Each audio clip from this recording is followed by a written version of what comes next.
Eh, gracias, Melanie. Eh, bueno, eh,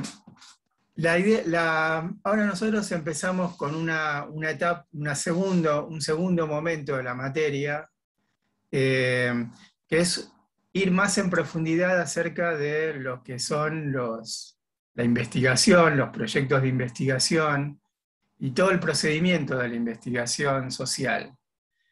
Ir más en profundidad significa ya meternos como en la cocina de la investigación. Hasta ahora estuvimos como preparando los ingredientes, viendo cuáles son, qué vamos a comer, si eso que vamos a comer nos va a gustar, en principio nos interesa comer eso.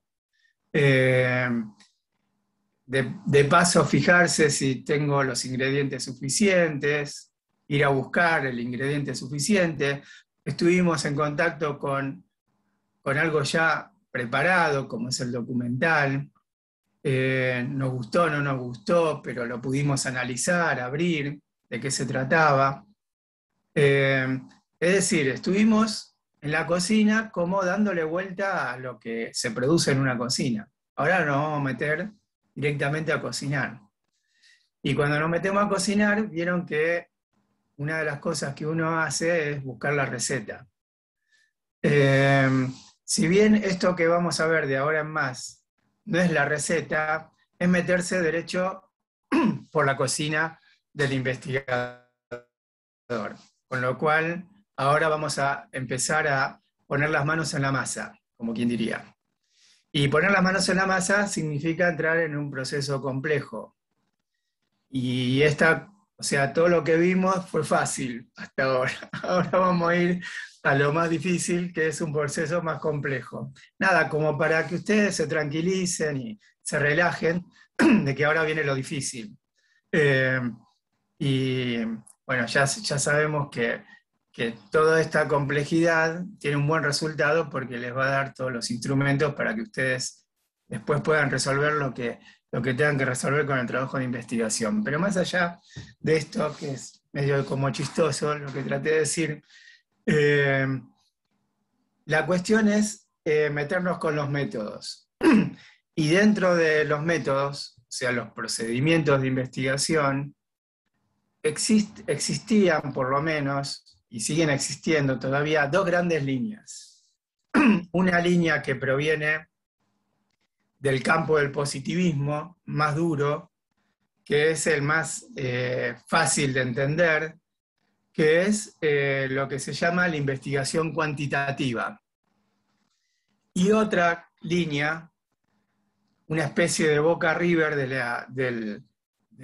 o de estudiante gimnasia para ustedes, del campo de la investigación social, que son los métodos cualitativos. En principio les digo que no hay rivalidad, como hay en la cancha o en el fútbol, entre estos dos métodos, pero sí son dos corrientes fuertemente diferenciadas, y esas corrientes que por lo menos tienen esta gran diferencia entre lo cuantitativo y lo cualitativo, responden también a perspectivas filosóficas diferentes. Y después, cuando veamos los métodos cualitativos, vamos a ver todo el espectro de lo que es un abordaje filosófico transformado en método de investigación. Ustedes se preguntarán, bueno, pero la filosofía determina la investigación. En realidad lo que la filosofía nos dice, nos provee, es una forma de ver la realidad, de organizar la realidad, de organizar el mundo que se llama el mundo real. Hay una perspectiva con respecto a eso, cómo se vinculan los objetos, cómo se vincula el sujeto con los objetos. Todo esto hace, digamos, a una perspectiva filosófica, y a partir de esa perspectiva filosófica se trata de conocer y alcanzar algún grado de verdad o predicar verdades acerca de esa realidad que se está observando, que se está involucrando, que se está construyendo. Y de ahí, digamos, la influencia de lo filosófico. Dicho esto, El positivismo, que es una perspectiva que tiene sus raíces en la filosofía, tiene esta corriente que es la más usada, digamos, que es el método cuantitativo. Pero también existen los métodos cualitativos y ahí aparece todo otro espectro de perspectivas que nosotros vamos a ver en la próxima clase. Hoy vamos a dedicarnos exclusivamente al tema de lo cuantitativo. Y lo cuantitativo lo voy a dar como una introducción, pero después Roberta lo va a desarrollar con mucha más precisión de lo que yo les voy a decir ahora en esta introducción. Tiene que ver con encontrar regularidades matemáticas acerca del funcionamiento de la realidad. Pero no se utiliza cualquier matemática, se utiliza en particular una disciplina matemática que es la estadística. Y la estadística, que es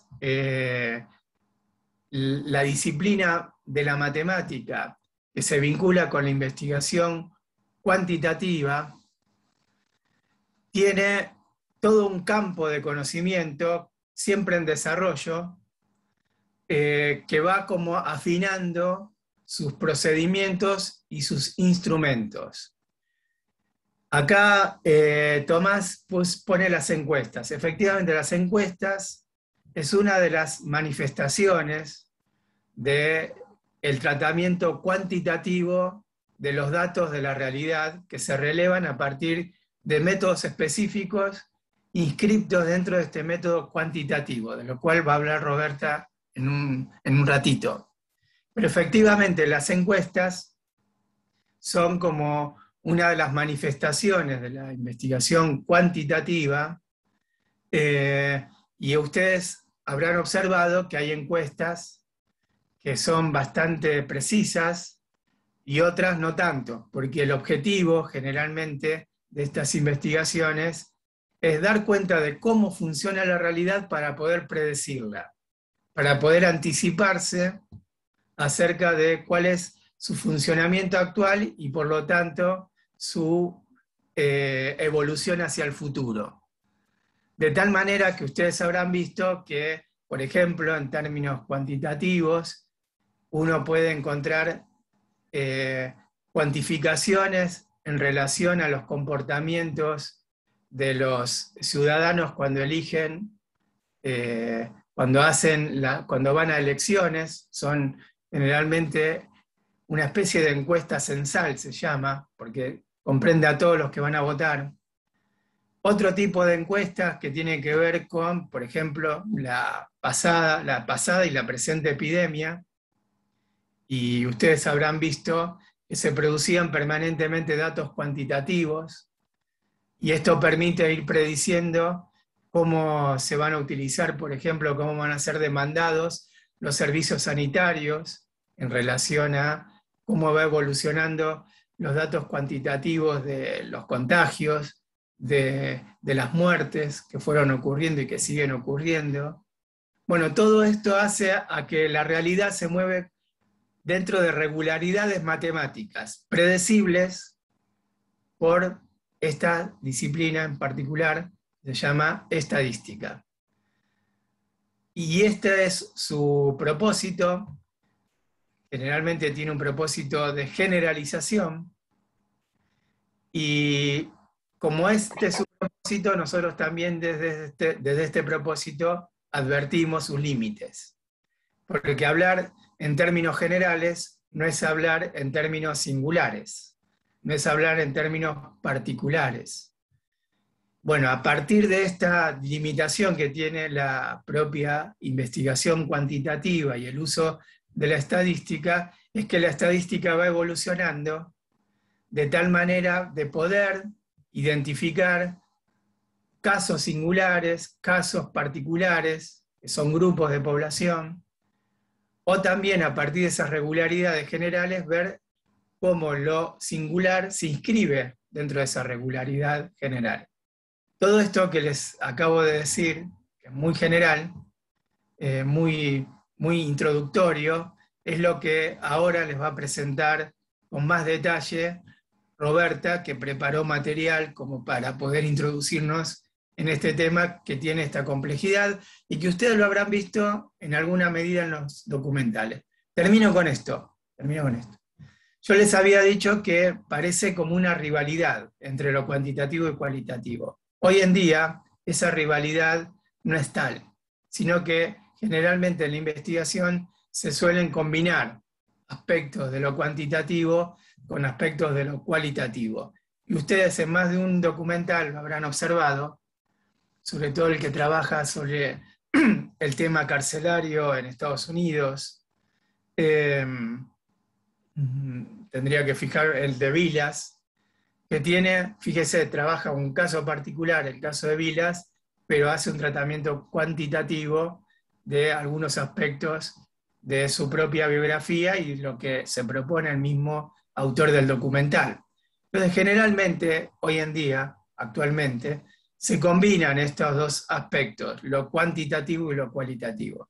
Pero para entender nosotros vamos a mantener la división clásica y en esta división clásica vamos a profundizar y luego ver de qué manera podemos alcanzar algún tipo de integración posible, pero esa integración siempre la alcanza el investigador, no la alcanza el propio método en sí. Nadie les dice a ustedes cómo se puede combinar, sino que en todo caso es el investigador el que decide cuándo va por lo cuantitativo y cuándo va por lo cualitativo. Pero bueno, ahora sí, dicha esta introducción mínima, muy general, las dejo ahora con Roberta, que preparó el material sobre lo cuantitativo. Y no la veo a Roberta. ¿Está conectada Roberta?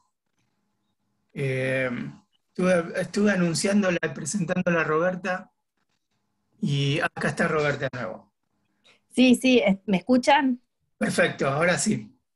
Lo que pasa es que se me fue la conexión de la computadora y entré por el celular, ahí veo si puedo entrar por la computadora. Le estaba escribiendo a Melanie, cosas que pueden Bueno, pasar. Ahí yo esperamos estoy buscando Roberta y el power para compartírselos.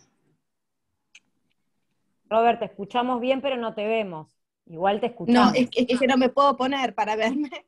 todavía No, está con el pero celular y ahora va a Sí, tratar sí. de ver si puede pasarse a la computadora. se te escucha bien igual. Bueno, ahí está, sigo con el celular, pero no me conecta. Y Melanie tiene el Estoy con PowerPoint. datos. Sí, Melanie Perfecto. lo tiene, así que bueno, sigo por acá, si se escucha bien, que es más Bárbara, seguro con Roberta. 4. Sí, yo estoy tratando de Bueno. compartirlo, me aparece, perdón, ¿no? Me aparece primero el Zoom y no me aparece el Power, así que ni bien pueda lo comparto. No sé si Robert querés decir Bueno, mientras tanto hablando. sí, sí, en cuanto a lo que decía Roberto, por ahí es importante ver que son dos miradas acerca de la investigación que ya están, ahí está, no, y que hay grandes diferencias, pero no son, o sea, son como opuestas, pero no son tan contrarias, incluso se pueden trabajar con métodos cuantitativos en la investigación cualitativa, que eso es lo que vamos a ver hoy. Y a grandes rasgos, no sé si lo contó Tito, pero las diferencias, uno busca generalizar, el otro no le importa generalizar, o sea, el cualitativo busca datos ricos y profundos, mientras que el cuantitativo sí busca datos que sean generalizables, busca ser objetivo, el cualitativo habla de la subjetividad del investigador. Una es más holística y otra es más particularística. Uno busca datos, el método cualitativo tiene una mirada de una realidad dinámica, en cambio el cuantitativo tiene una realidad más estática, y muy bueno, en uno es importante la opinión del investigador en el cualitativo y en el cuantitativo no, por eso habla de la objetividad. Melanie, si querés poner presentación, que se vea mejor arriba, ¿viste cuando le das el cosito de presentación? Para que se vea ya como presentación, no así las planillas. Claro, reproducir. Ahí voy presentando para ver si me controlo todo. A ver acá. Ahí, ver presentación. Sí, pero ver presentación, no de las planillas. Arriba. Sí, el tema es que por aquí, yo como tengo otra claro. en reproducir, para. Claro, ahí está. Ahí estamos. Ahí está. Ahí se lo vamos a ver bien. Perfecto. Bueno, ahí se ve bien. Se ve bien.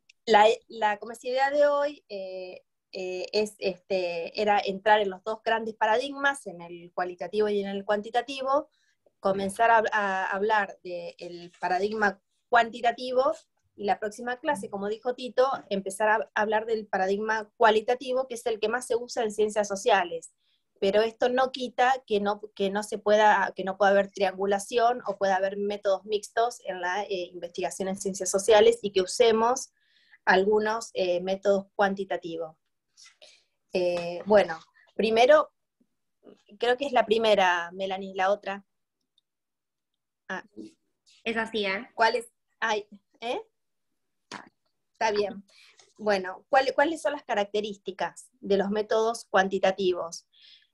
Primero, que son los conjuntos de estrategias, técnicas y herramientas de las investigaciones que están enfocadas en mediciones objetivas y el análisis estadístico, matemático o numérico de los datos que el investigador recoge a través de sondeos, cuestionarios y encuestas, o mediante el uso de datos estadísticos. Se centra en la recopilación de datos numéricos y su generalización a los grupos de personas.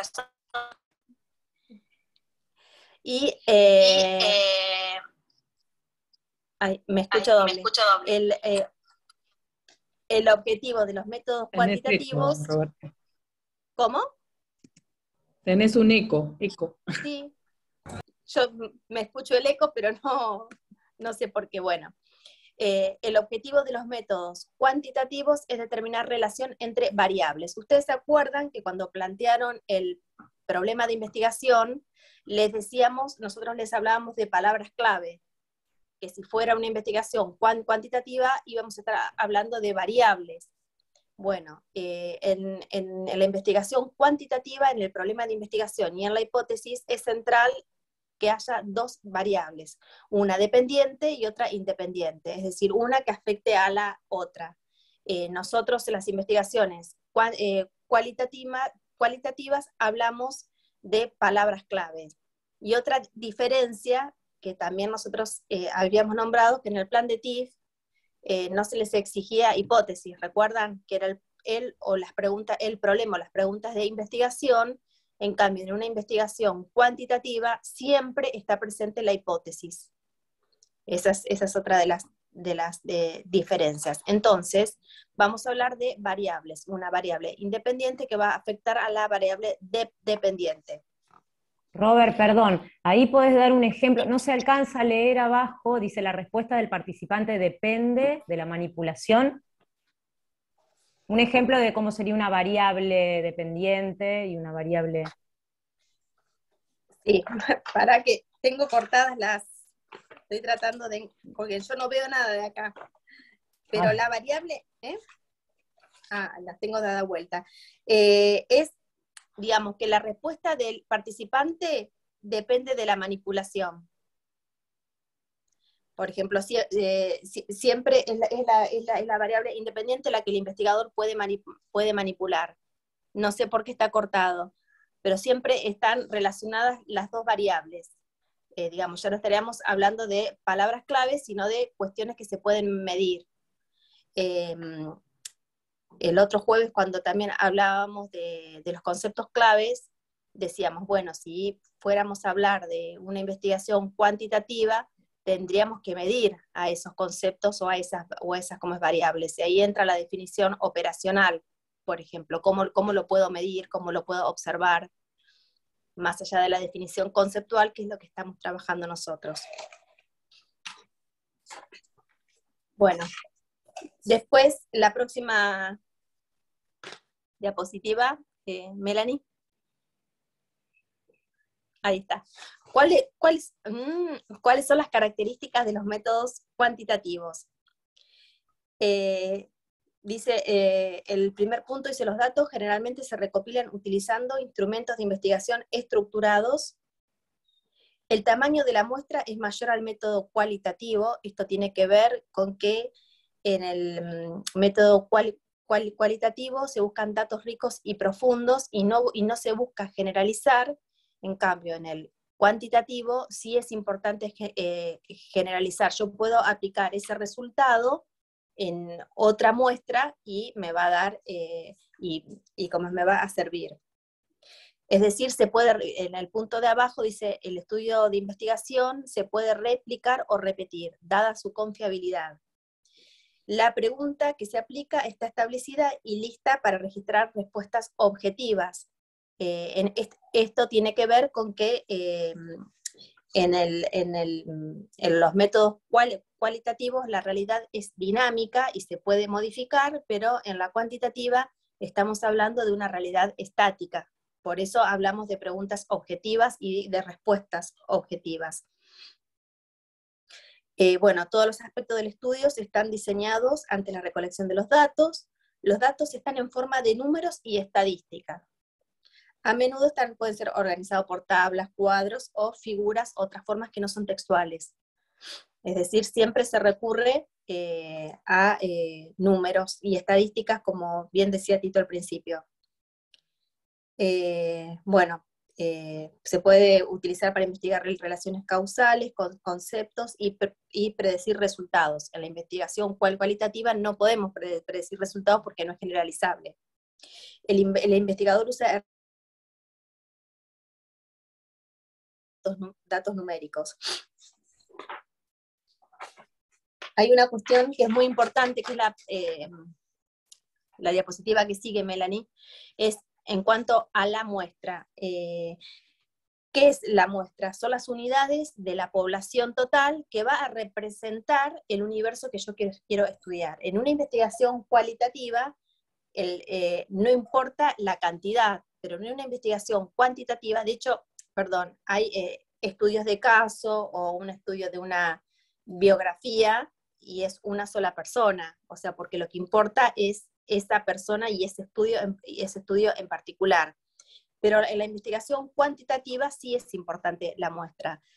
Es decir, yo tengo que estar seguro que mi muestra está representando al total de la población que yo quiero estudiar, que es el universo o la población, y que tiene que tener unas cuestiones que tiene que ser validez, es decir, que el tamaño de la muestra sea válido, o sea, que la selección que yo elegí, y para eso hay dos principios, que son los que están ahí abajo. Uno es que los elementos del universo todos tienen la misma probabilidad de ser incluidos en la muestra, y dos, que la probabilidad de que cada elemento de ser incluido en la muestra de ser conocida.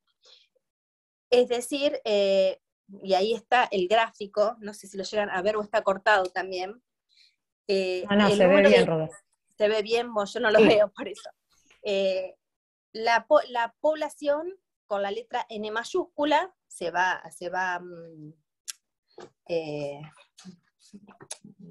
y la muestra con la N minúscula. Es así como se significa cada una. Entonces, la población, dice, es el conjunto de todos los elementos que estamos estudiando, acerca de los cuales intentamos sacar conclusiones. La muestra va a ser la parte de esa población que consideramos representativa para tener los resultados esperados. En cuanto a esto, la próxima diapositiva, hay ciertos requisitos para que esa muestra y para que la medición sea efectiva, y que son tres cuestiones que son fundamentales en todos los estudios cuantitativos, que es la validez, o sea, el instrumento mide lo que yo quiero saber, tiene que ser exacto. La objetividad, si es permeable a la mirada del investigador, acá no entra la subjetividad del investigador, es decir, yo no puedo interpretar, sino que estamos hablando de una realidad objetiva. Y la confiabilidad, es decir, si el instrumento da iguales resultados cada vez que lo apliques. Y estos son gráficos que lo van a ver en el manual, donde hablan de que una muestra, para que sea buena, tiene que ser válida y confiable. Es decir, que es el último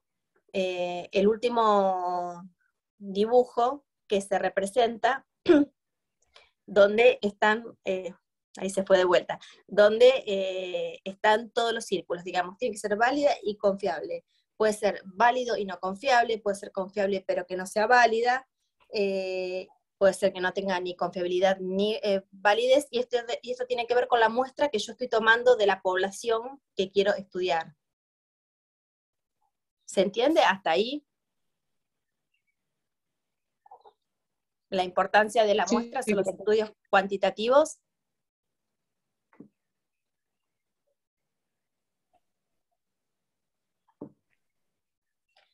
Estas son tres cuestiones, digamos, que es una gran diferencia con los estudios cualitativos. Ah, perfecto, sí, me dice. Es la objetividad, la confiabilidad y la validez de la muestra. Es muy importante la muestra, mientras que en un estudio cuantitativo, cuanto mayor sea la representación, es mucho mejor mi estudio. En un estudio cualitativo, digamos, no importa la cantidad, sino la calidad, porque voy a tener otras como herramientas. Bueno, en cuanto a los métodos del muestreo probabilístico, digamos, es la selección aleatoria y que cada investigador, digamos, va a hacer de acuerdo a la posibilidad y a la probabilidad de los datos. Y hay tres métodos. Es el aleatorio simple, que como lo dice, es aleatorio, al azar, que tiene que ver con el grupo que se elige, el sistemático, donde donde uno va eligiendo la inclusión a esa muestra al azar, y el estratificado, que se utiliza cuando estamos hablando de diferentes estratos, sea de hombres, de mujeres, de una cuestión laboral, no sé, digamos, donde puedo estratificar, por ejemplo, jefe, superior, o como es alumno, profesor, ayudante, digamos, donde puedo estratificar, digamos. Son los tipos de muestreos que existen. Después, como decía un compañero, las encuestas es, digamos, por ahí lo que como más conocemos. Melanie, pasamos a la próxima. Las encuestas es el método más conocido por ahí del paradigma cuantitativo, y que en realidad las encuestas provienen de una entrevista, pero que está más estructurado. Digamos, pero son un tipo de entrevista que le permiten al investigador estructurarlo, y que están dirigidas a un grupo poblacional. La encuesta más grande, como ustedes sabrán, es el censo, digamos, que es una encuesta que ya es otro tipo de método cuantitativo, donde lo que se busca es a toda la población. Ya el muestreo no es como por partes, sino que es a toda la población en general. Y bueno, y lo que se intenta saber en una encuesta es como es opinión o el accionar de un grupo de la población sobre un tema determinado. Una cuestión importante de las encuestas es que deben estar redactadas con claridad, en cierto orden, nunca inducir a las respuestas, tienen que tener un orden, tienen que ser de acuerdo al tiempo, pero tienen que ser cortas para que el encuestado no se vaya. Y ahora con el tema de las web, y hay encuestas web por correo electrónico o por redes sociales. que por ahí se están utilizando mucho. Cada una tiene su pro y como su contra, en cuanto a que no los ves cara a cara, a los encuestados, se pierde un poco la fiabilidad de quién te está contestando del otro lado, pero es más accesible en general, son a bajo costo y se pueden hacer mayor cantidad en menos tiempo. Paneles. Bueno, los paneles son otro método de las investigaciones cuantitativas, y es parecido a una como es encuesta, pero sino que se va realizando a lo largo del tiempo. Ahí dice que la diferencia de las encuestas es su carácter periódico, y que muestran, y que la muestra de las personas sobre las que se está haciendo la información se considera constante, aunque se renueva cada tanto tiempo. Es decir, cuando hago encuestas cada tanto tiempo a un mismo grupo de personas. No sé si se lee ahí abajo lo que está en verde, pero dice, está el panel de expertos, panel de clientes o panel interno. Digamos, por ahí se usa mucho para lo que es el mercado. Por ejemplo, el panel de clientes, cuando llaman y hacen una serie de preguntas o consultas acerca de un servicio, que ese es el más común. Y tiene que ver con el objetivo, digamos. ¿Cuáles de estos voy a usar? Si voy a hacer una encuesta, voy a usar un panel o voy a hacer un cuestionario, que es la diapositiva que sigue, y que es interesante el tema del cuestionario, porque también en los estudios cualitativos están los cuestionarios. Muchos autores, de acuerdo a quienes lean, lo consideran cual y cuantitativo. Digamos, tiene partes de lo que es la entrevista, y tiene partes de lo que es la estadística y lo más cerrado. Los cuestionarios no es lo mismo que una encuesta, sino que, bueno, por ahí es lo que más estamos habituados, y son, vieron que por ahí hay, no sé, en un cuestionario puede haber partes de preguntas abiertas y partes cerradas. Pueden elegir, por ejemplo, cuando le dicen a alguien, no sé, ¿usted cree que hay que pagar la deuda externa? Sí, no, eso es una pregunta cerrada. Eso la voy a poder cuantificar, si el tanto por ciento o tantos de los que respondieron el cuestionario me dicen que sí, cuánto de ese porcentaje me dice que no. Pero las preguntas abiertas es cuando me dicen, usted, ¿por qué considera que no hay que pagar la deuda? En el caso que uno diga que no. Entonces, esta ya es una pregunta abierta, donde a mí me dan la posibilidad de explayarme un poco más. Entonces, eso no se puede cuantificar, esa clase de respuesta. Las respuestas abiertas, digamos, cuando uno le dan como posibilidad, ahí es cuando son cualitativos. Pero cuando son sí, no, digamos, se puede codificar y se pueden hacer escalas que se pueden medir estadísticamente. Hay diferentes tipos de cuestionarios. Están los personales, mediante una entrevista personal, que siempre son los mejores, porque uno también ve cómo reacciona, cómo responde, sabes que es esa persona la que te está respondiendo, qué caras hace, en qué situación.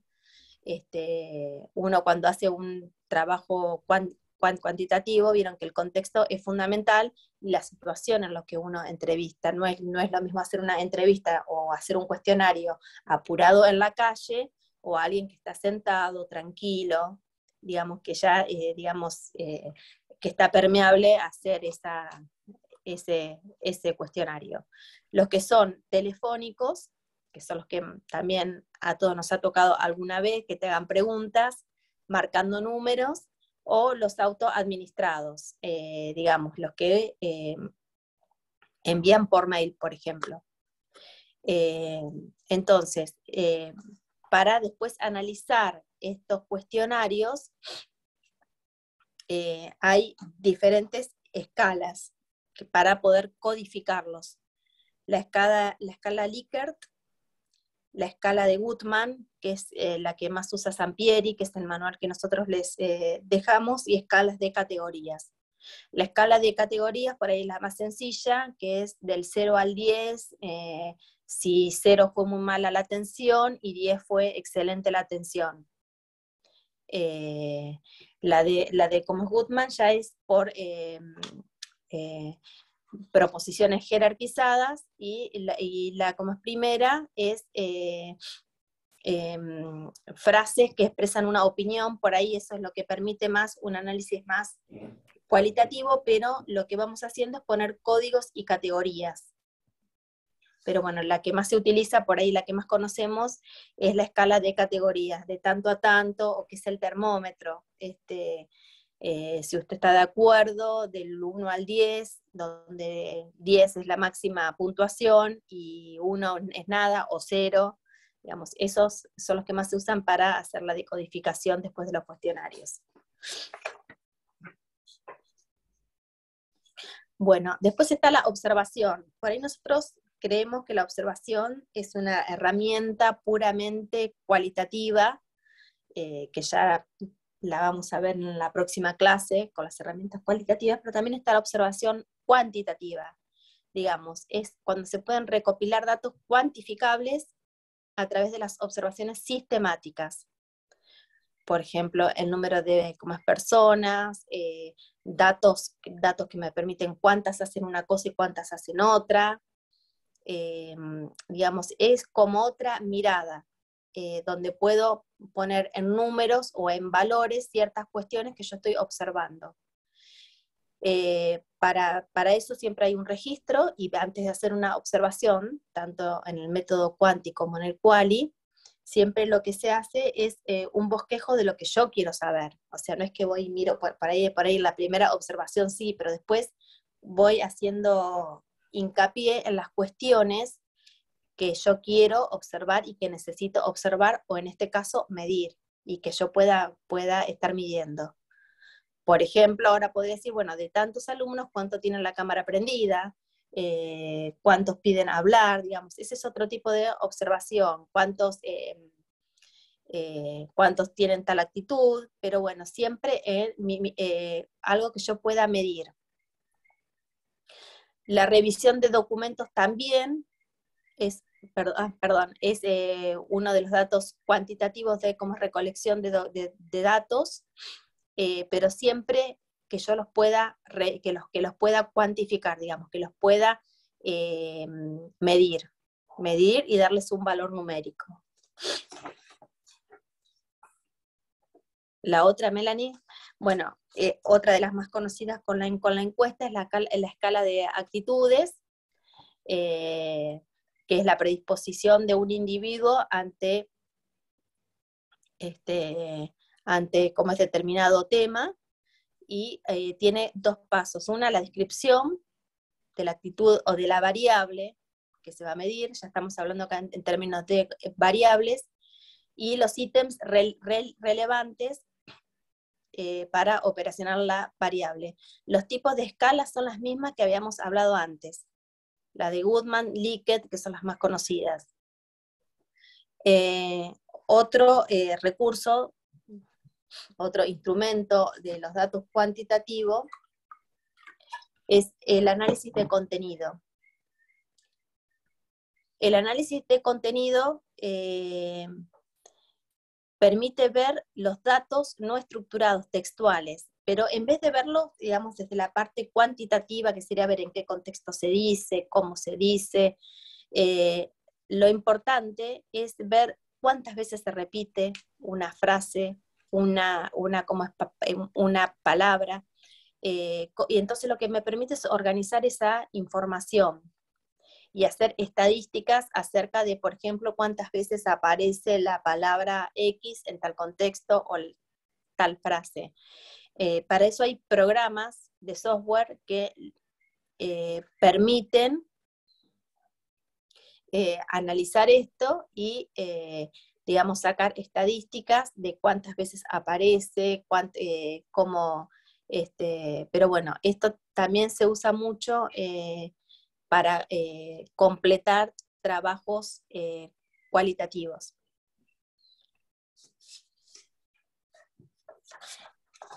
Otra cuestión importante es, yo estoy perdida acá, otra cuestión importante que tiene que ver con el trabajo que tienen que hacer.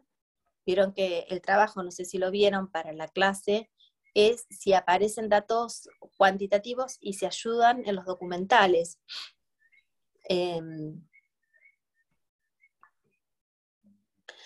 algunos documentales aparecen claramente datos cuantitativos, en otros no aparecen, pero en otros también se pueden cuantificar los datos cualitativos, digamos.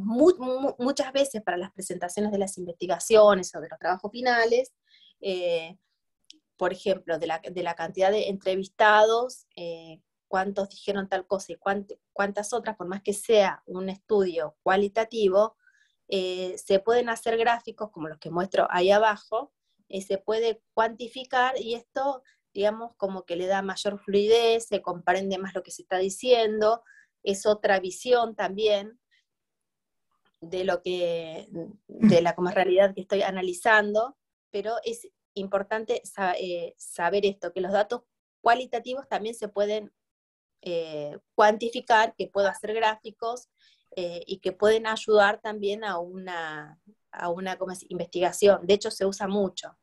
Siempre que se hace un gráfico, lo que se recomienda es poner un título y que quede claro, digamos. Yo ahí no hay como es nada porque era a modo esquemático, pero siempre tiene que estar el título del gráfico y las referencias, tanto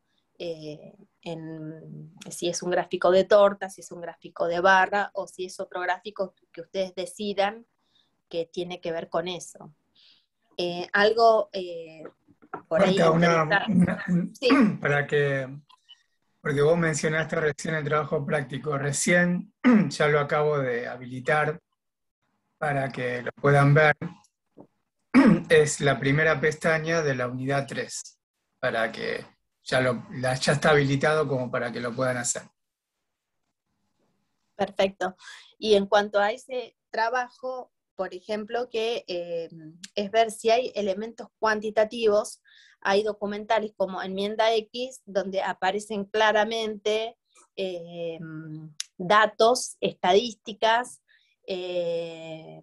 digamos, gráficos, donde también, más allá que es una investigación cualitativa, aparecen claramente y refuerzan la hipótesis y el tema de investigación y el problema, digamos, que están abordando. En el documental de Vilas, también, digamos, si bien no se ve, pero cuáles son, digamos, vieron que es demostrar que Vilas fue número 1 durante un periodo en el tenis mundial en 1977, y bueno, que no lo habían tenido en cuenta, y un matemático hace un montón de estadísticas donde consigue demostrar eso. No se ven en sí cuáles son las estadísticas, cuáles son los torneos o qué cuestiones se tienen en cuenta, pero se hace una investigación cualitativa a partir de un estudio cuantitativo. Por eso nos parecía interesante por ahí remarcar esos dos que son donde más están visibles. Bueno, por último, las herramientas de software. Las investigaciones que son cuantitativas se apoyan mucho hoy en día en herramientas de software. ¿Por qué? Porque permiten hacer un trabajo en menor tiempo. La mayoría son gratis, hay algunas que son pagas, pero otras que son gratis, y permiten trabajar, digamos, teniendo en cuenta que la muestra de los estudios cuantitativos es mayor, permite trabajar en menor tiempo, con más precisión, pero siempre lo que es importante no es nada mágico. Uno va cargando en cada uno de los programas y tiene que ir trabajándolos, digamos, no es magia que aparecen que saltan los datos o saltan las estadísticas. Bueno, y ahí mencionábamos algunos, el SPS es el que más se utiliza, y después, bueno, hay otros que son para más complejos, otros que son puramente de estadísticas, otro para otro tipo, otro más para textos, pero bueno, son todas herramientas que hay que saber utilizar, y como digo, no son mágicas, sino que hay que, por ejemplo, en los cuestionarios o en el análisis de contenido, uno tiene que ir poniendo todo el discurso o la entrevista que uno quiere analizar, y sí es después ir viendo cuántas veces aparece, digamos, ir haciendo estadística acerca de eso. Sí, Melanie. ¿Levantaste la mano? Bueno, ¿se me escucha bien ahí? Sí. Yo sí te escucho. ¿Se me escucha bien? Sí. Porque me traba un poco el audio a veces. Cualquier cosa me avisan. No, ¿sabes qué te quería preguntar respecto de lo que vos decías hoy de la fiabilidad? Digo, estas herramientas en algún punto pueden facilitar otro medidor de fiabilidad que no sea por ahí la encuesta cara a cara, ¿no? O sea, como para saber a quién estás, o que efectivamente estás encuestando a un individuo y no a un bot, por ejemplo. O no hay manera. Por eso, pero una cosa es en la toma de la muestra, que tiene que ser objetiva, claro, fiable y confiable. La muestra es el recorte que vos haces de la población, de esa N mayúscula, en una N minúscula, donde vos buscás que sea representativa. Ustedes piensen que los métodos cuantitativos lo que importa es que sea representativa, que esa muestra que yo estoy tomando represente a toda la población que yo quiero estudiar. Por ejemplo, no sé, si quiero hacer un estudio acerca de las personas del Gran La Plata que tuvieron COVID y que estuvieron internadas, yo no lo voy a hacer a todas, sino que voy a tratar de tomar una muestra, pero que representen a todas las personas. Ahí está la fiabilidad. Después en cuanto al tema de los cuestionarios que no son cara a cara, de las encuestas que no son cara a cara, sí, tienen, tienen su parte positiva, como que se pueden hacer mayor cantidad, en menor tiempo, a menos costo, que hacer casa a casa o persona por persona. Sí, la contra de eso es que uno no sabe realmente quién te está contestando, que es lo que hoy decía cuando vimos eso. Por eso son estudios que requieren de una buena toma de la muestra. Eso es fundamental.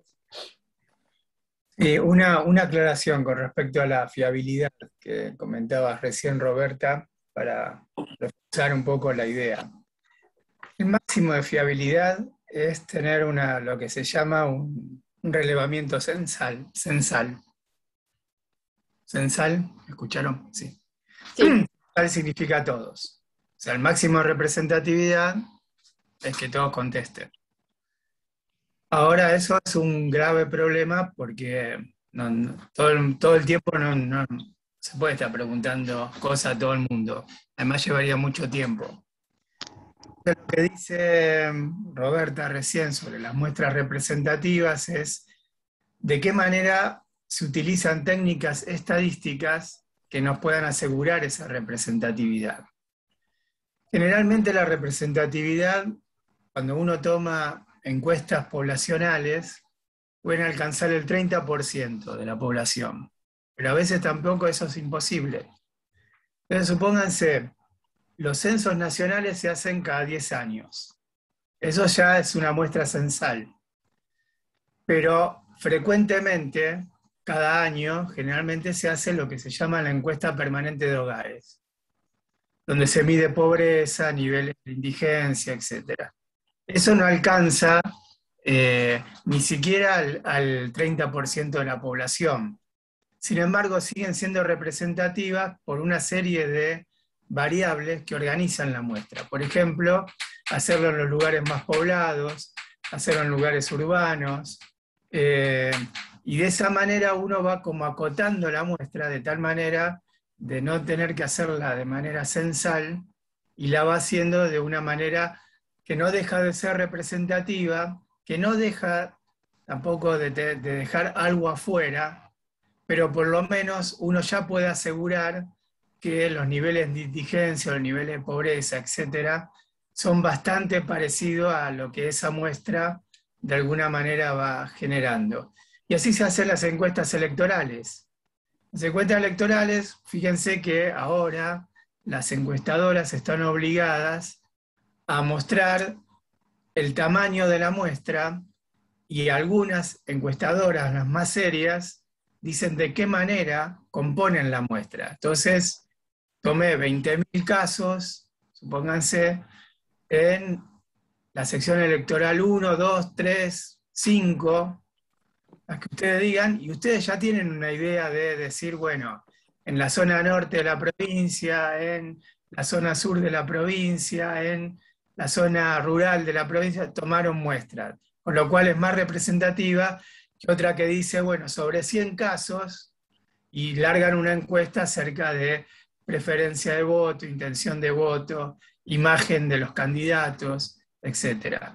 Entonces la verdad que el tema de la representatividad, como bien decía recién Roberta, es un tema muy preciso dentro de las técnicas estadísticas, al cual hay que prestar mucha atención desde el punto de vista de quien lee los resultados de estos relevamientos cuantitativos.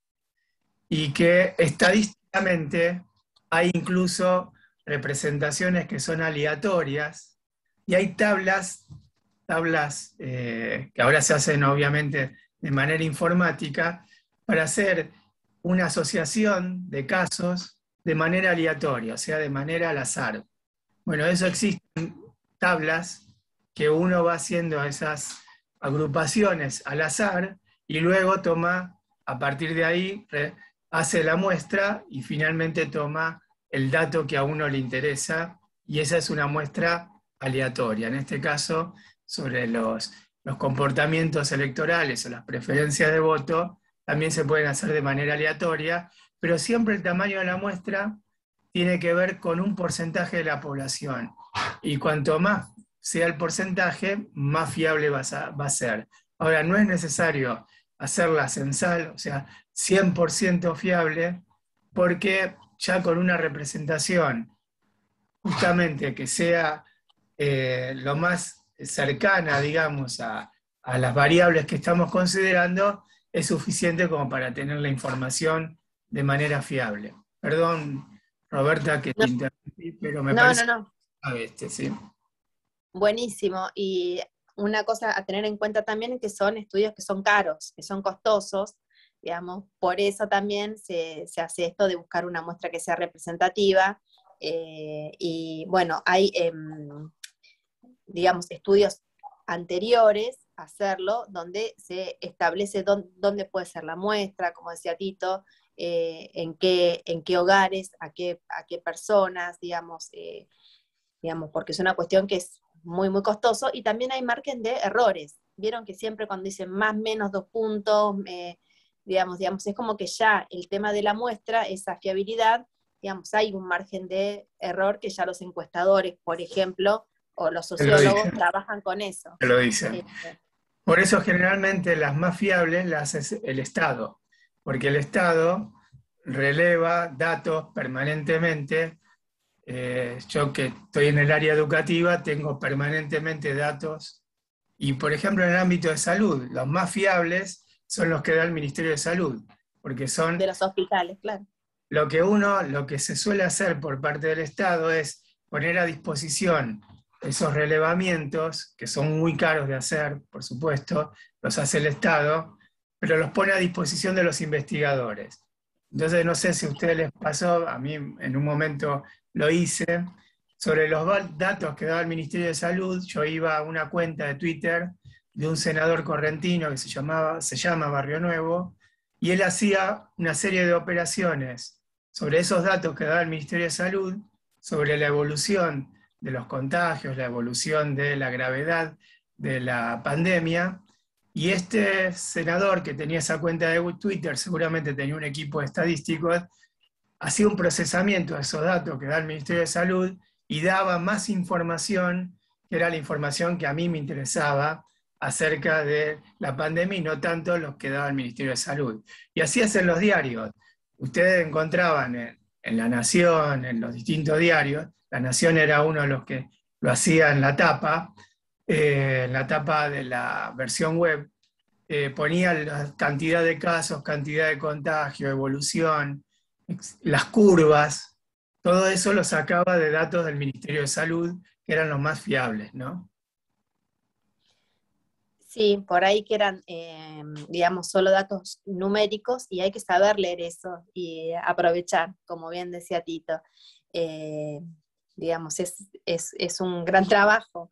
Y otra cuestión, con esto que decía Tito, que a mí me queda, así que siempre lo repito, es que estamos acostumbrados a que es más vendible o más creíble el dato numérico, ¿no es cierto? Si alguien te dice, porque muchas veces dicen, en una encuesta dice que el 50% de los argentinos, no sé, están en contra de tal ley, por ejemplo. Pero bueno, ¿dónde se hizo esa encuesta? ¿En qué contexto? ¿Cuál fue la muestra? ¿Por qué se determinó que esa iba a ser la muestra? Por ejemplo, nunca nos dicen cuál es la muestra, digamos, y siempre nos queda el dato duro, ¿no? Roberta, perdón, ¿con qué intencionalidad se hizo esa encuesta? Bueno, a eso voy, claro, digamos, y cuando, que eso también tiene que ver con la vigilancia epistemológica, que estuvimos charlando en la primera unidad, y con la intención que hay atrás de una noticia, en este caso, o de una investigación, digamos, cómo los datos duros estamos acostumbrados a esa mirada positivista, que tienen mayor validez porque son datos, y cómo no se... cómo el contexto, la selección de la muestra, quién hace la encuesta o quién publica los datos, digamos, cómo por ahí leyendo la mitad de los datos o dando, no sin dar toda la información, mejor dicho, digamos, cómo se crean noticias o cómo se crean estadísticas también. Digamos, Sí, a por partir eso de lo que dice, sí, a partir de esto, Roberta, que dice Georgina, en términos técnicos a eso se le llaman sesgos. Es decir, los intereses generan datos sesgados, es decir, tanto en el relevamiento de los datos, como decía Roberta, en la selección de la muestra, como en la interpretación de esos datos. Como decía Georgina, hay una intencionalidad para hacer una muestra de ciertas características y luego un tipo de interpretación, también muy interesada, como decía recién Georgina, con lo cual ahí tenemos dos sesgos. Por un lado, en la propia construcción de la muestra, y por el otro lado, en la interpretación de los datos.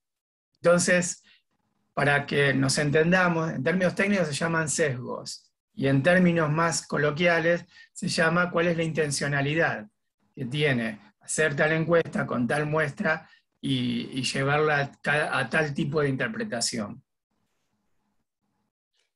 Perfecto, sí, que supongo que en otras materias deben haber hablado de la intencionalidad, digamos, en cuanto a cierta noticia o a un recorte de una noticia.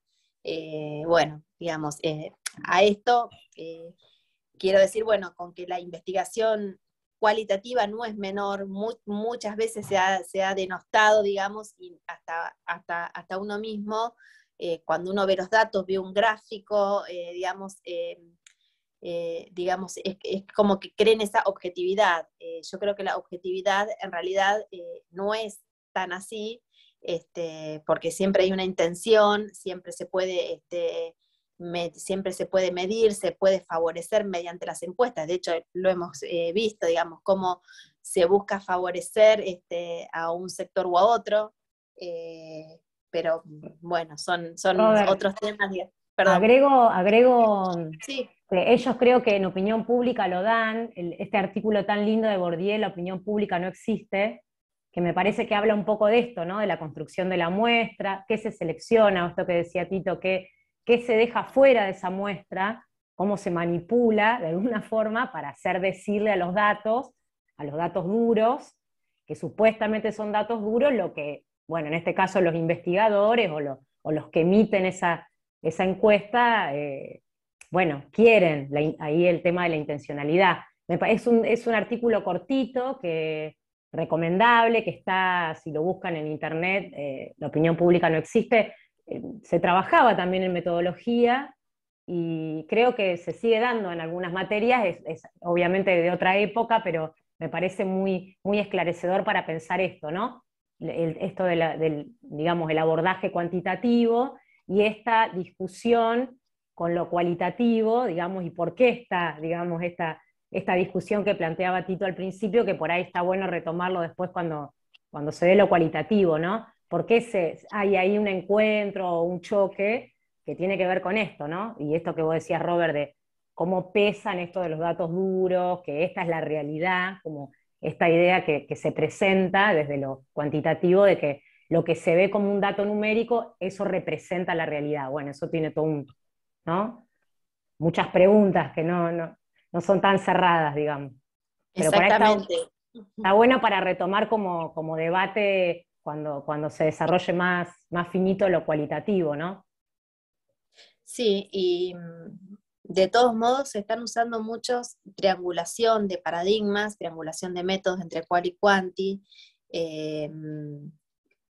métodos mixtos, digamos, usar métodos tanto quali como quanti, aunque siempre prevalece una. Nosotros en ciencias sociales tenemos más prevalencia de los métodos cualitativos, por una cuestión de que lo pensamos desde el sujeto investigador, todas las cuestiones que hemos visto del contexto, lo que vimos en la primera unidad, la importancia del lenguaje, buscamos datos ricos y profundos, como decía, y algo fundamental es que no buscamos ni objetividad ni generalizar.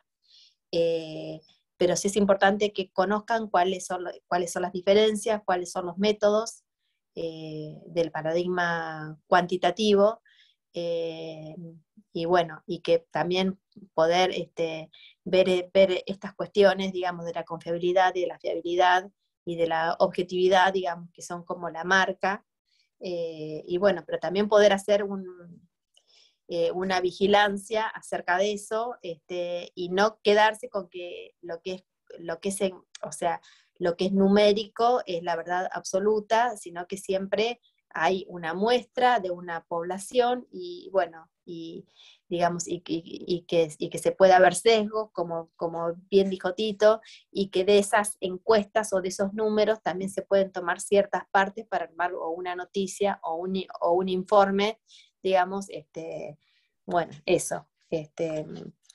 Años anteriores les hacíamos buscar noticias cuantitativas y hacer un análisis acerca de esto, si bien no es obligatorio, pero pueden ponerse a ver, digamos, cómo influyen y cómo esto, que no dicen dónde fue tomada como muestra, cuáles fueron los criterios, en qué contexto se hizo la encuesta. No es lo mismo una encuesta telefónica o por internet o vía web. Digamos, hoy te hacen hasta por WhatsApp, por Instagram llegan encuestas y uno, bueno, eso no tiene la misma validez que otro tipo de trabajo, digamos, de cómo se encuesta. Entonces eso, bueno, ver cuáles son las variables, por qué se eligieron esas variables, digamos, es todo un trabajo. La próxima día, bueno, ahí están, perdón, todas las herramientas de software. Les decía que el primero, el SPSS, es el que más se utiliza, y bueno, digamos, si quieren pueden ir mirándolos, algunos son gratuitos y otros no. La próxima diapositiva, Melanie. No llego a leer todo el mensaje, Lorena, si querés decirlo, porque con la virtualidad se incrementó. No, claro, lo que yo decía es que con la virtualidad se incrementó muchísimo las encuestas telefónicas, que antes no te llamaban, te empezaban a llamar, a mandar correo, por Facebook, sí, por todas las redes. Por ejemplo, para las elecciones, no sé si les pasó, pero cuando te encuestaban, decían, si tenés entre tal y tal edad, apretá 1. Sí. Sí. Digamos, bueno, conozco un montón que dijeron otra edad, cuál es el género, trabajás o no, digamos. Entonces, bueno, digamos, no es tan fiable ese tipo de encuestas, pero bueno, evidentemente son mucho más económicas y se pueden hacer mucho más, o sea, debe haber una búsqueda previa, seguro, pero no, nadie dice que quien levante el teléfono sea esa persona que vos estás buscando, digo. Sí, Entonces, sí, bueno. además me ha pasado de contestar algo y que al otro día ya me llamen por teléfono para ofrecerme una reunión con tal intendente o diputado.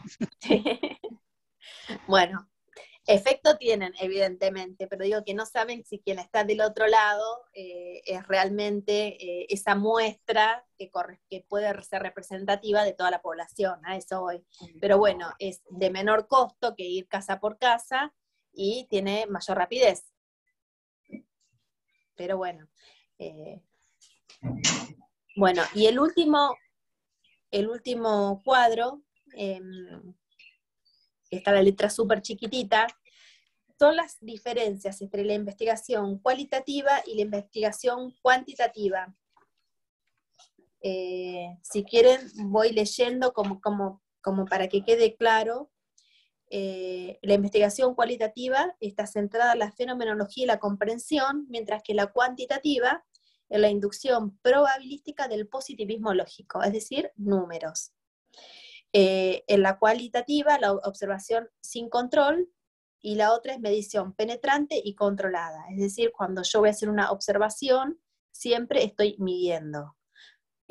La primera es subjetiva, la segunda es objetiva, y tiene inferencia en los datos el investigador, cuando hablamos del sujeto investigador, del contexto, ¿se acuerdan?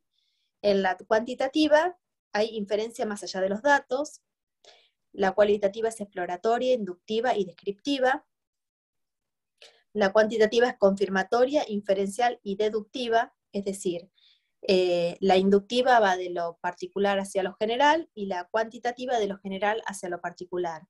En la investigación cuantitativa lo que nos importa es que se pueda generalizar. La investigación cualitativa está orientada hacia el proceso, la cuantitativa hacia el resultado. Cuando hablamos del proceso, ustedes recuerdan que nosotros decíamos que si bien hablábamos de pasos o etapas en la investigación cualitativa, digamos, pensábamos la investigación como un proceso dinámico, donde ustedes llegan a una etapa, por ejemplo, cuando ustedes piensan los objetivos de investigación, ya están pensando en los métodos, en las técnicas. Si ustedes dicen cómo van a realizar, por ejemplo, si van a hacer un análisis comparativo, si van a hacer un análisis del discurso, si van a observar ciertas cuestiones, si van a hacer un relevamiento, digamos, ustedes ahí ya están pensando en las técnicas. Al igual que cuando hacen la pregunta de investigación, que yo les decía que ya están pensando en las herramientas teóricos-conceptuales, ya se están posicionando. Entonces, bueno, hay una dinámica en la investigación cualitativa que en la cuantitativa no. La cuantitativa no es generalizable, la otra sí, es holística, es decir, tiene una mirada más general. En cambio, la cuantitativa es particularista. La cualitativa habla de una realidad dinámica, en la cuantitativa la realidad es estática, que esto es lo que decíamos en el plan, digamos, no es que se va modificando, sino que tengo una hipótesis que yo tengo que corroborar. Bueno, la cualitativa se limita a preguntar, la otra se limita a responder. Ustedes se acuerdan que cuando ustedes plantearon el problema de investigación, dijimos que iba a ser una guía. En la cuantitativa es muy importante la hipótesis de investigación. Bueno, la cualitativa, voy salteando algunas porque es gigante, son débiles en validez externa. ¿Por qué? Porque no lo puedo generalizar. Por ejemplo, los chicos que vieron el documental de Vilas o el de Isidro Velázquez, es esa historia, no se puede generalizar a todos los hombres que vivieron, que estuvieron en conflicto con la ley en ese momento y en ese lugar, sino que es una historia particular, no la puedo generalizar, pero lo que nos importa es eso. Por eso es cualitativa. por eso los hallazgos no son generalizables, en la cuantitativa sí. Y ahí volvemos, es importante el tema de la muestra. Yo quiero representar a una población mediante una muestra, quiero representar a un número significativo para poder generalizar. Por ejemplo, no sé, todos los estudiantes de comunicación social de segundo año, si es mi población, en la muestra tiene que ser significativa en cantidad, en calidad, en la elección de los estudiantes de segundo año de la carrera de comunicación social. Por ejemplo, acá dice, en la cualitativa a veces se plantea hipótesis, a veces no. Nosotros habíamos dicho que la hipótesis era la respuesta a ese problema de investigación y que era como una guía para ustedes. En la cuantitativa es importantísima la hipótesis, donde deben estar las dos variables, la dependiente y la independiente. Como el planteamiento es flexible, en la cuantitativa el planteamiento es preciso, se pueden interpretar los datos de manera subjetiva. Nosotros creemos en la subjetividad del investigador, en cómo su historia, su ideología, su formación interviene en esos resultados y en esa mirada. De hecho, hay tesis que son sobre un mismo tema, pero toman diferentes autores, diferentes miradas, diferentes teorías que hacen que el resultado sea diferente, que sea otro. En cambio, la cuantitativa no, tiene que ser preciso.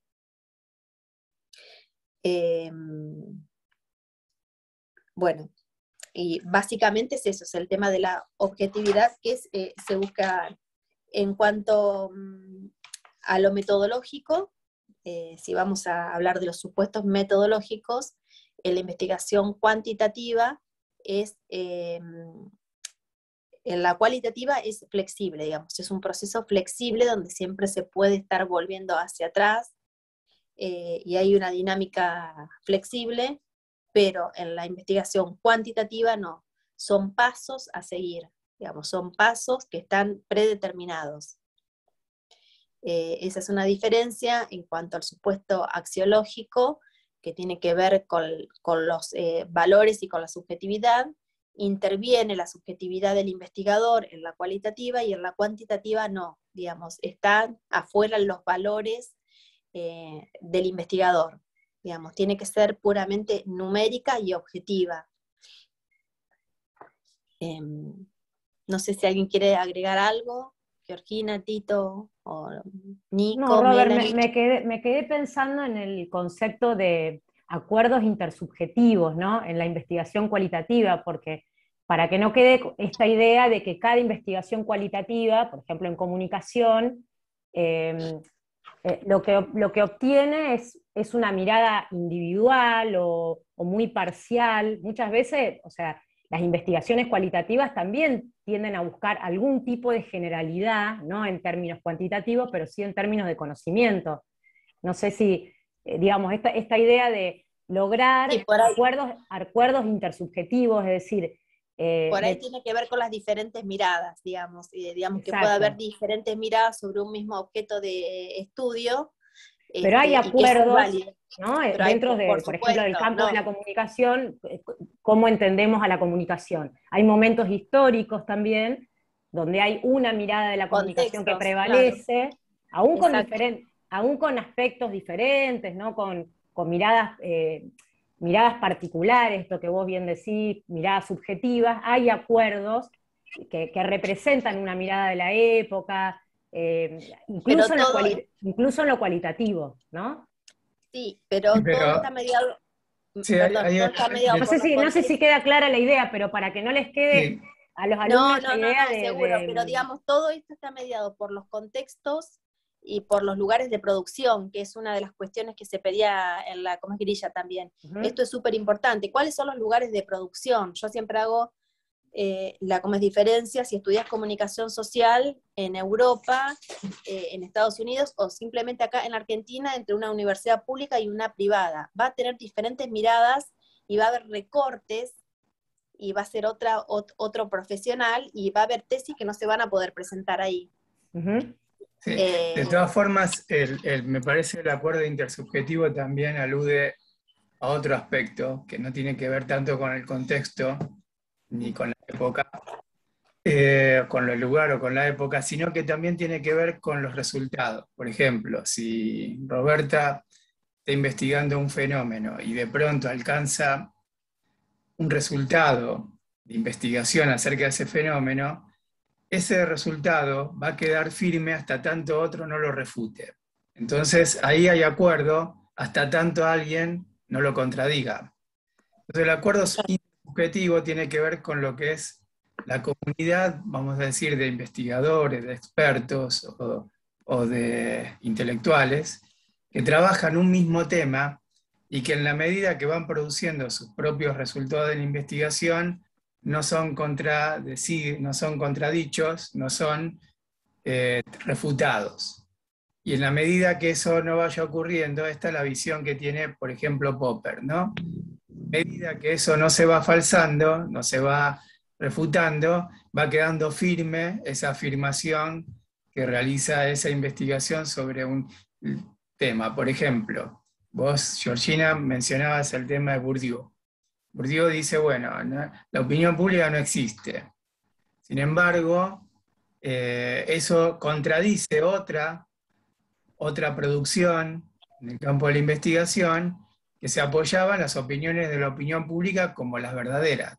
Algo así como que el sentido común es la fuente de la verdad, y para eso están los refranes o el folclore como fuente de la verdad absoluta. Bueno, Bourdieu dice, eso no existe como lugar de verdad. Bueno, ahí existe una contradicción donde no hay acuerdo, y en ese desacuerdo no hay justamente lo que acá propone el acuerdo intersubjetivo, con lo cual ese tema queda en controversia y hay investigaciones que van por un lado y investigaciones que van por el otro. Entonces la verdad que la posibilidad de contradecir es que justamente se publiquen los resultados y quedan de alguna manera expuestos a lo que sería el propio pulso dentro del campo de expertos, ¿no? Entonces se pulsa esa verdad en ese campo y por eso es necesaria la publicación, y una vez que se publica existe la posibilidad, es lo público justamente, y la posibilidad de que otro diga todo lo contrario, lo refute o lo confirme, ¿no? Que ese sería el acuerdo intersubjetivo. Profe, una preguntita. Por ejemplo, en el documental de Cultura Gitana, que es lo que estamos haciendo nosotras, podemos tomar, como por ejemplo distintas empresas, la empresa que hizo, por ejemplo, el documental, como también otros estudios que se han realizado con la mirada nuestra.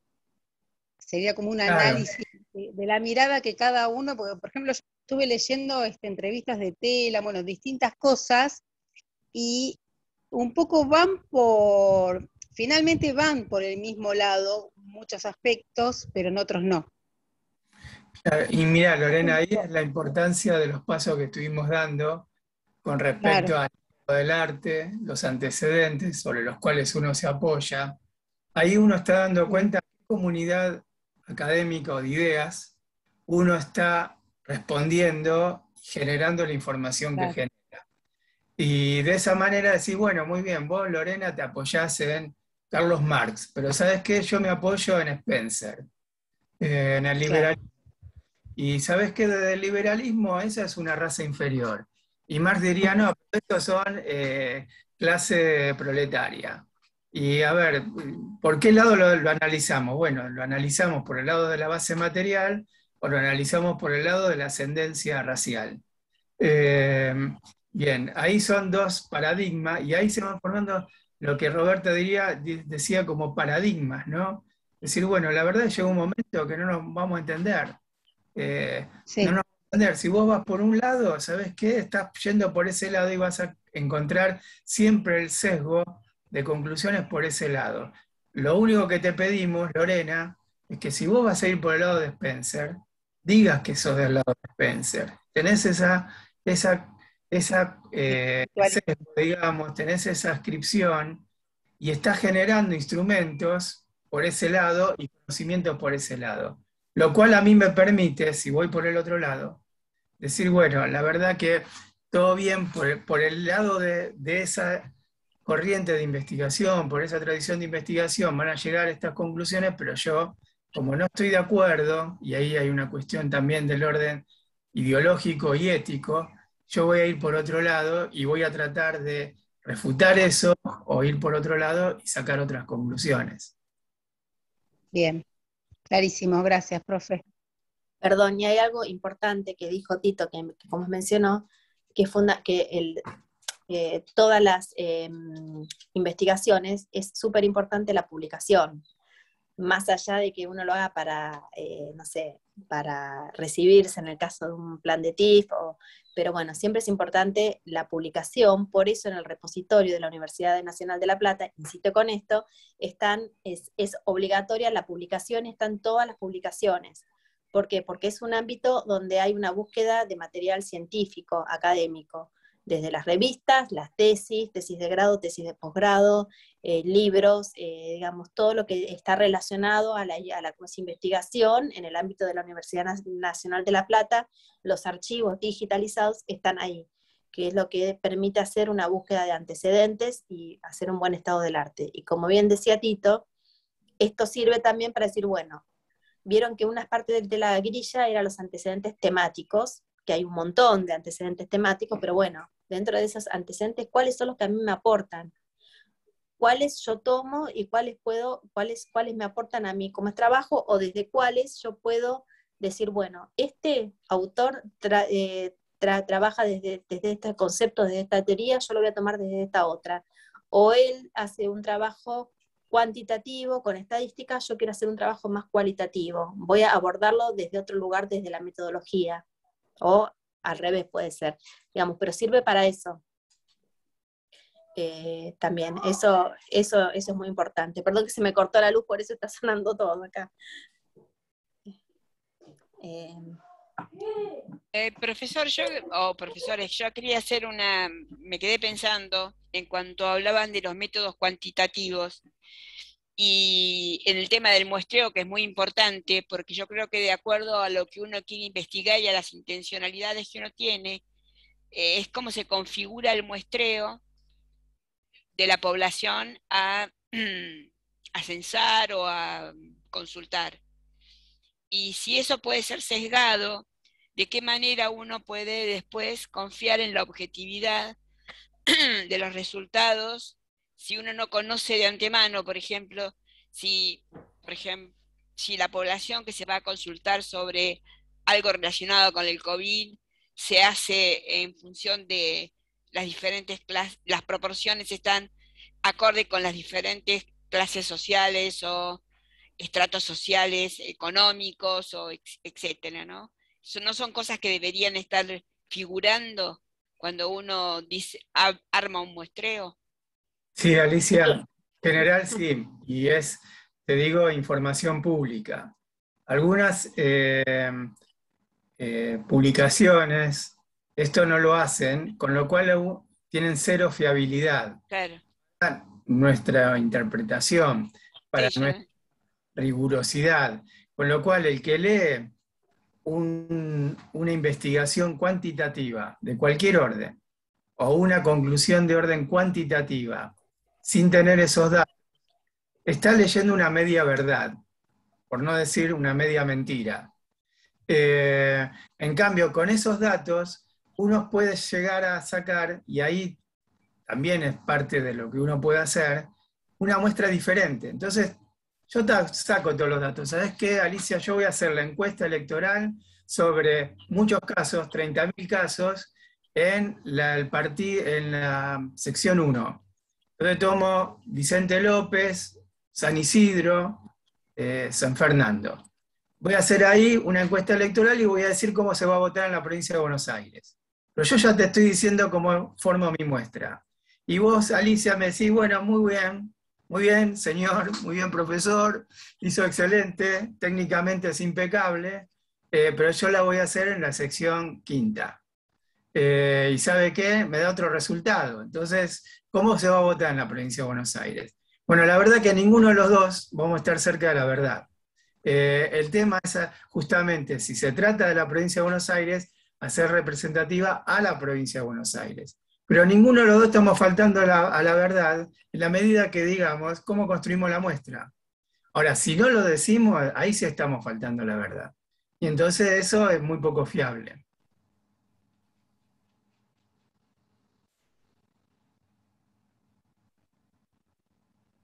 Sí, que es lo que habíamos hablado hoy, cuando uno lee una noticia, digamos, también tiene que ver de eso, dónde se hizo la muestra, en qué contexto, en qué momento.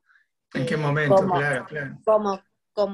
Cómo fue determinada, si fue telefónica, si fue cara a cara, digamos, todo hace a que los resultados puedan variar, digamos, y por ahí insisto en eso de que el positivismo, digamos que hay mucha más credibilidad en cuanto a lo que es numérico, en cuanto a lo que veo, a lo que puedo percibir, que a las sensaciones, por ahí a lo más cualitativo, que es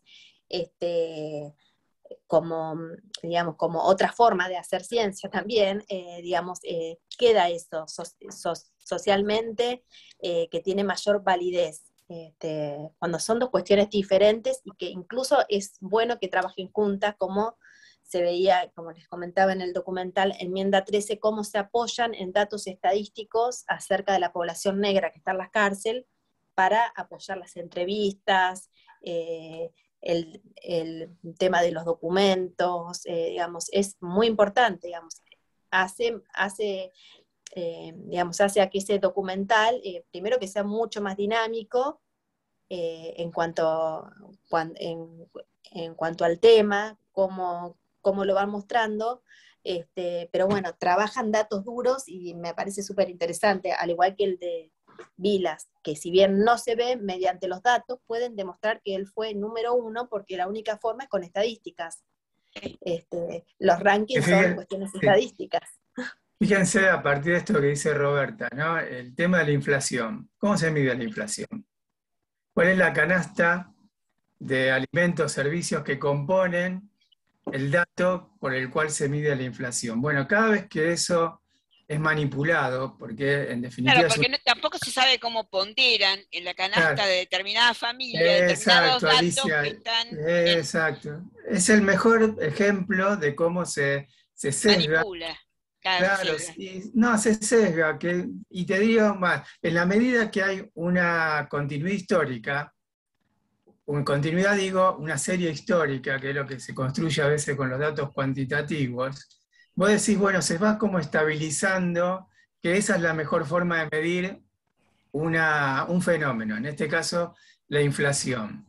Pero cuando se va, como decís vos, cambiando, y vos vas al supermercado y sos consumidora de manzana, sí, bueno, para mí la inflación fue del 200%, no fue del 4,5%, porque de un mes para otro me duplicaron el precio de la manzana.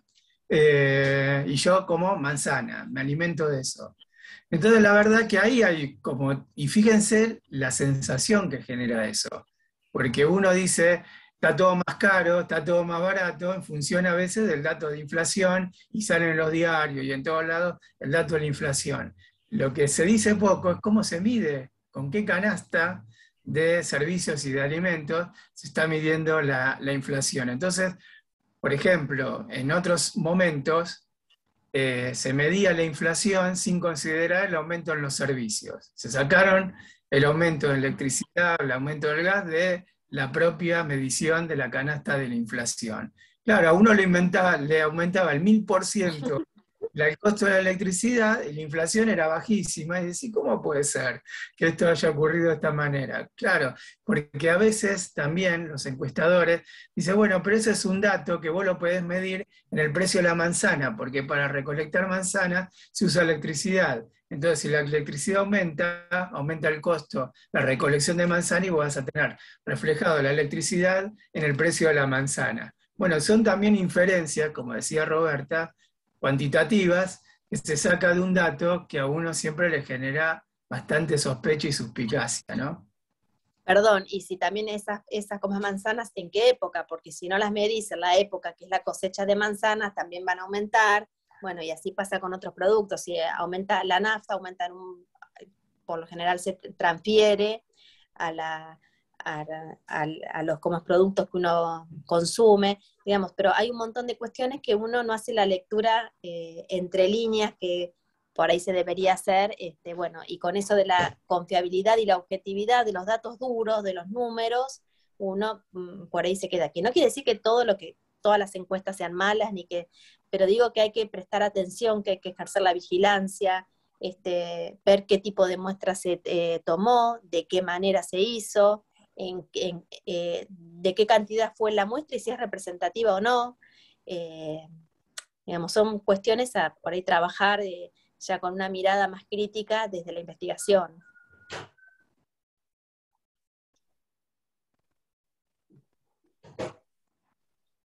Bueno, no sé si alguien tiene algo más para agregar. Sí. Yo lo que sí les quiero decir es que ya está el tema, ya está publicado, hay ejercicios para hacer, les recomiendo esos ejercicios, y además lo que decía Roberta, tenga en cuenta que nosotros vamos a ir recorriendo durante toda esta unidad el manual de investigación, que es un autor que se llama Sampieri, tiene varios autores, ustedes lo van a ver, nosotros en cada una de las temas publicamos en su totalidad, nosotros indicamos ciertas lecturas, pero es como dice Roberta, es como un gran manual. Ustedes tienen lo que un investigador lleva como de alguna manera, lo que yo les decía al principio, como el recetario de cómo se hace la investigación, tanto cuantitativa como cualitativa en ciencias sociales. Algunos temas son muy específicos, pero ustedes teniendo el manual, después pueden consultar y tener acceso a todas las dudas que se les puedan presentar en el momento de que hagan una investigación.